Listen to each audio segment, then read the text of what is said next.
You guys have to make this super easy meal. Most of the cooking is done in the crock pot. First, I'm just adding 3 boneless, skinless chicken breasts to my crock pot and 2 packets of taco seasoning. Next, I'm throwing in a 28-ounce can of Rotel and a small can of green chilies. Put the top on your crock pot and let it cook on low for 4 hours. Once the chicken is done cooking, you're just going to shred it however you prefer. I got this cool little gadget off of Amazon and I love it. I also like to use my hand mixer for shredding chicken, but this way is just a little bit less to clean up. Now we're going to make some baked chicken tacos with this chicken mixture.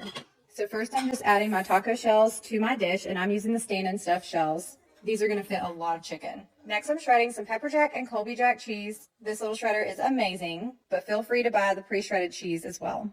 Now I'm just going to load up these taco shells with this chicken mixture and then add the cheese on top. I did leave 2 tacos without any cheese because my son is weird about melted cheese on his tacos, so we'll put his cheese on later. Bake at 325 for 10 minutes and your chicken tacos are ready. Add whatever toppings you like. I use sour cream, lettuce, pico de gallo, and the green pepper sauce that's made by Cholula.